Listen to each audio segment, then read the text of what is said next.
Dig if you can the picture of you and I engaged in a kiss. The sweat of your body covers me. Can you, my darling, can you picture this? When doves cry.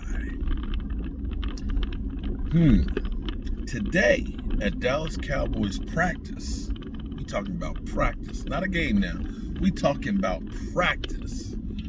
They played When Doves Cry. You know what's kind of cool about Prince? See, his music has lots of meaning and things to it. See, I grew up on Prince, Party Like It's 1999. Yeah, I remember we were worried about 1999, that, toasters were going to come alive and, take over the world and stuff. Actually, I remember 1984, George Orwell's, when we were actually read that book and we were scared about 1984 because I'm old. But When Doves Cry, most people think it's about two lovers that, become estranged, that they fight and everything else. But there's actually a deeper meaning to Doves Cry. Yes, it is about two people fighting, not getting along. But it's also about hope and renewal and optimism of the future. Did I just blow your mind there with that? Did I blow your mind? Okay. Because you can think about doves crying with the Dallas Cowboys. The Dallas Cowboys, Lord knows we've been crying for the last 26 years. It's been rough. But now the Dallas Cowboys, with this new attitude, the new coaching, the new players, it's a renewal, it's a hope for the future. And as we get here and we talking about practice now, we're talking about practice, not a game, we're talking about practice. Dak Prescott. Dak still doing individual drills, still rehabbing, but is also doing some leg work and stuff. He's out there. He even ran the ball around. So he's checking the boxes right now on getting ready to play this weekend. He's looking pretty good, and I think he'll end up playing. It's only Thursday. Still got Friday, Saturday, and then Sunday to go ahead and still do some more rehabbing. And from where he was with a walking boot to now out there pulling the strings and moving around and throwing passes, he seems to be in good shape. However, Dan Orlovsky, you have to give him credit. I think, here's the thing with ESPN. ESPN is like being in a gang. I think when you join ESPN, you have to get the beat in, okay? Especially if you're a Dallas Cowboy, former Cowboy player. You have to literally turn your back on your old family, the Cowboys. And that's why typically when you see former Cowboys that are on ESPN, that they're always so jaded against the Cowboys because they're making you turn your back on them.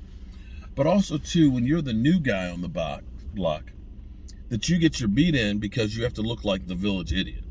And this is where Dan Orlovsky definitely got beat in. Maybe he got beat in twice, maybe even 3 times, because he truly looked like the village idiot. But from time to time, he does say things that are actually really intelligent. Like I said, I don't believe that he really thinks that Quincy Carter went to the Super Bowl with the Dallas Cowboys. I don't really believe that he is that stupid and ill-prepared. But he said today that you have to understand where the Dallas Cowboys are right now. And the short term versus the long term. And this is actually very poetic.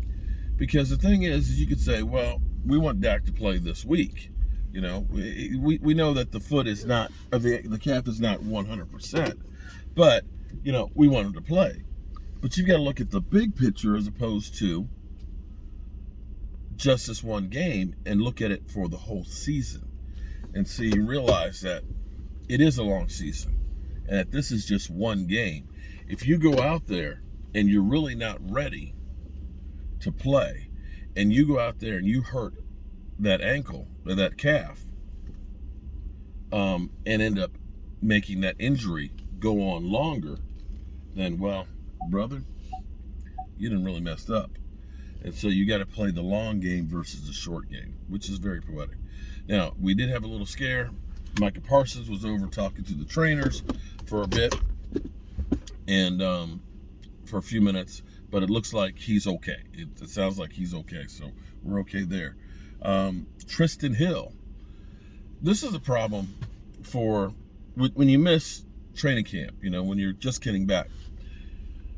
The NFL, it's crazy how little actual padded work they do. You only have 16 padded practices in training camp. And then you only have 11 padded practices during the season, and you have to be done with those padded practices by week 11. So for Tristan Hill, who's missed all of training camp and OTAs and all that stuff with this injury, if he does play Sunday, you're talking about him having like 1, maybe 2 padded practices to get ready to play an NFL game. That's crazy to think about it. And you think about Randy Gregory, who basically came in week 6, what he ended up doing last year without a training camp, without all that extra work and things. It's been miraculous. I don't know how you can get ready for an NFL game without actually hitting. But, this is the new age NFL. So it's possible that he ends up playing some this weekend. And we could use an extra rotation in there. Brent Urban went on IR with his hurt shoulder and things. So we are actually a little shorthanded when it comes to defensive linemen. Michael Gallup is still looking really, really good. He's on track to possibly being able to play this weekend as well. So we're actually getting more and more troops together. And we know that Lyle Collins will be working as a backup tackle as well as guard. One of the most expensive backups in the freaking NFL. $15 million right now, backing up a second year, $800,000 a year guy. But you want the best players out there, and I have to say that I love the fact that the Cowboys aren't saying, well, we have to play this guy because he's getting paid a whole lot of money. They ultimately are trying to just get the best players on the field. And you got to love that. So, that being said, enjoy the hair. I didn't put anything in it. I'm just going to let my man cut it a bit. Take some off the sides. I want to leave some up on the top. And don't shave the back. Yeah, don't shave the back. And did I hear it right that Philly 500 is only cutting his hair if the Cowboys win the Super Bowl? Well, we'll find out. All right, y'all. See you in a bit.